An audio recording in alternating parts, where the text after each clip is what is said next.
All right. Hello, my name is Charlotte Pearson. I'm a senior neuroscience student, and I'm presenting today on my thesis, The Relationship Between Musical Complexity Preferences, Musical Aptitude, and Executive Function. First, an overview of my project. So I am asking the questions, are preferences for complex music gendered? How do these preferences relate with your musical aptitude in melodic and rhythmic modalities? And how do all three of these preceding variables relate to executive function?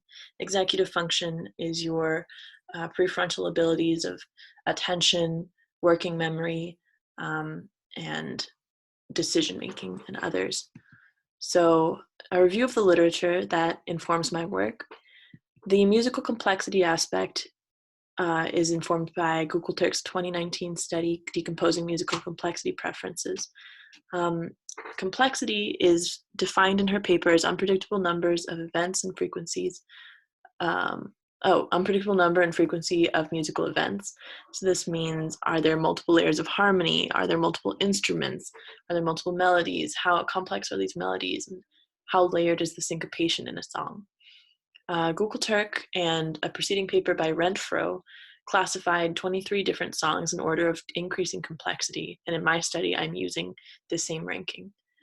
The Berlin theory of complexity is a much older basis for complexity work in music, and Berlin basically found that preference for higher complexity is correlated with better musical ability and also more musical training.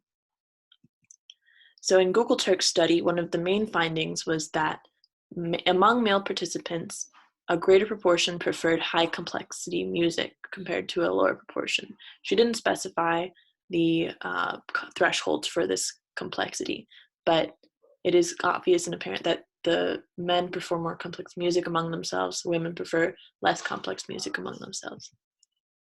How does this preference for complex music influence us in other aspects of our life? So I wanted to look at how complexity preferences relate to musical aptitude and executive function. Musical aptitude is a baseline measure of musicianship. So I focused on two core aspects of music, melody and rhythm.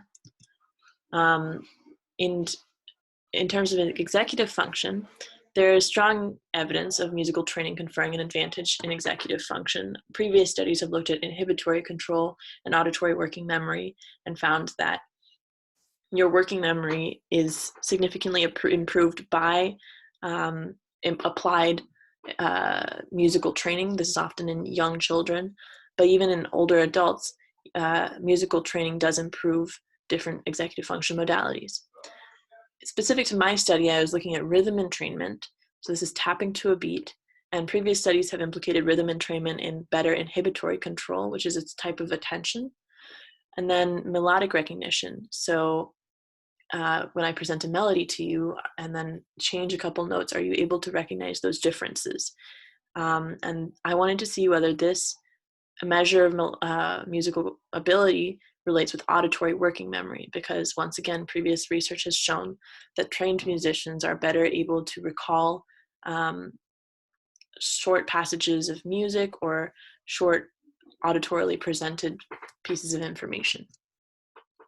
So why would this be the case? Well, when you're a musician, in terms of inhibitory control, you need to focus your powers on the piece that you're playing among your bandmates or among the orchestra you're within. So you're exercising your inhibitory control while playing music.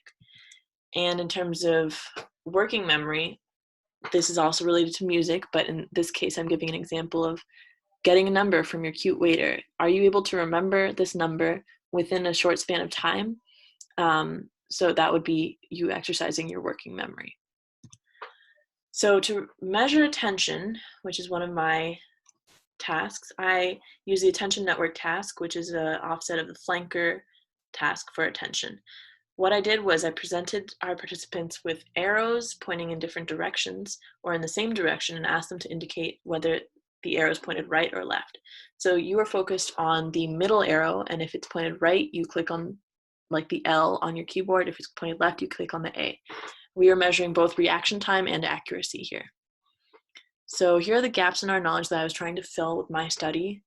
musical preference, complexity preference is very novel. Google Turk study was the first to apply these things.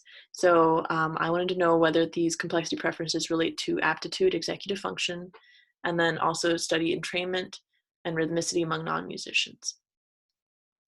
So my hypothesis, based on Google Turk study and other previous work, is that male participants would rate complex music more highly than the female participants, and that overall high ratings for complex music would relate positively with rhythm entrainment and melodic recognition, so your musical aptitude. And lastly, working memory and inhibitory control would both show positive relations with these complexity ratings. This was just my own conjecture since there's not much previous research. My methods, I had 23 subjects. Coronavirus kind of cut us short, but there were 15 female and 8 male subjects. And for the musical complexity preference, I used those 23 songs from Renfro's 2011 study. And these songs were pretty anonymized through Getty image search. The musical aptitude, I used mini proms, which is a standardized musical aptitude test many other studies have used.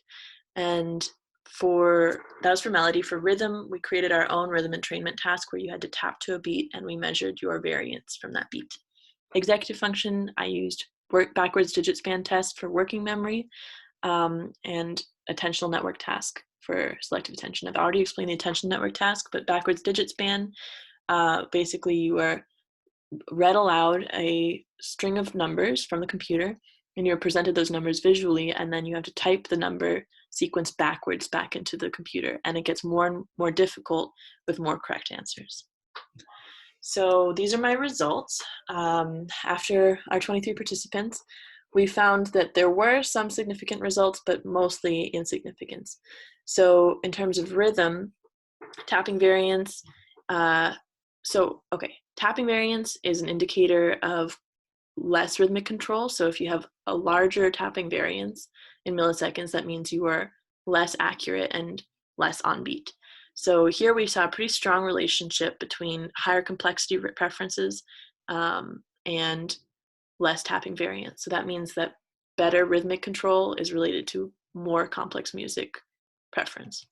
For melody, it was a similar thing, but in the opposite direction, because our so with your melody score, if you have a higher score, you are more melodically able, and participants with higher melodic recognition scores had preference for more complex music. Then with executive function, we found some strong and some weak relationships. So melodic recognition had a pretty strong relationship with our participants' attentional ability. And rhythm had a very, very weak relationship to attentional ability. So this doesn't really add up to previous research, or it doesn't really congrue with that previous research. Usually rhythmic control is strongly related with your inhibitory control and attention. In terms of working memory, we saw very, very weak relationships, nothing of significance. So as I said, we used the backwards digit span to test working memory, and there was virtually no relationship between this backwards digit span score and your tapping variance. In fact, there was a kind of didn't make sense kind of relationship between backwards digit span and tapping variance, where you had more tapping variance but a lower score. And then with melody, once again, a little bit stronger, but once again, there was not a strong relationship between how good you are at recognizing melody and how strong your working memory is. Okay, complexity did not very strongly relate with these modalities of executive function. So we did see some weak correlation where higher complexity preference related with better working memory, a higher backwards digit span score. And then in terms of the attention network task, as you can see, it's a slope downwards, but that's because we're looking at reaction time. So a slower reaction time was related with a lower complexity preference. So I also analyzed my results based on sex because I thought this was important. I found Only 2 results were significantly different between the sexes. So in our attention network task, the mean reaction time was much lower for male participants, as you can see in this graph, than female participants.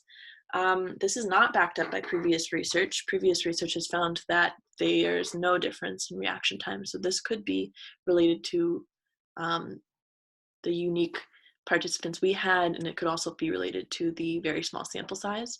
We also found that in Goldsmith's active engagement aspect of this musical survey we gave, our male participants were much more actively engaged in music. So this means our male participants were investing much more time and money into music, or reporting this investment more than our female participants.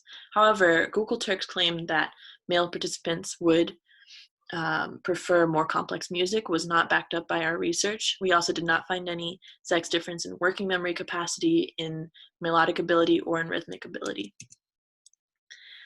These are a couple other significant results. For the sake of time, I'll just say that the Goldsmith Index, which was our measure of musical sophistication, related pretty strongly with all measures of musical ability, which just validates Goldsmith.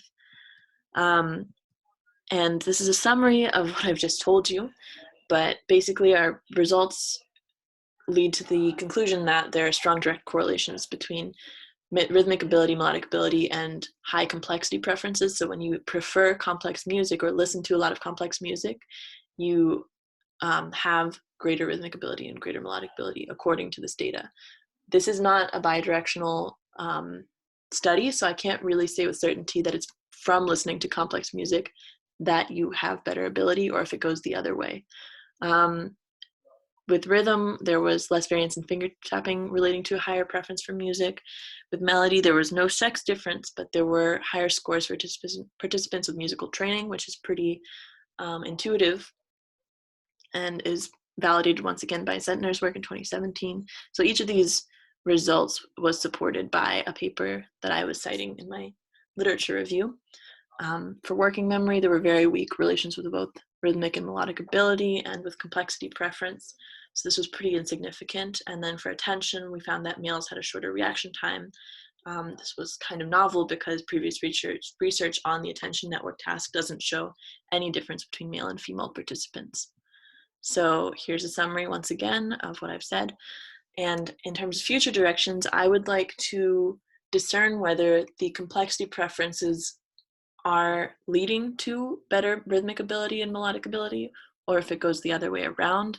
I would also like to expand my complexity preference work to other modalities of music, so tenor and tuning and other facets of that proms activity that I had our participants use. I want to see if complexity preference relates to all musical ability. And I think this research is important to education and into the music that we're listening to every day, because if we invest in musical education, there will be, I believe there are significant effects on our executive function. And my work somewhat underpins this in terms of the attentional abilities of our participants, though not the working memory. But this is an aspect that I would like to explore further.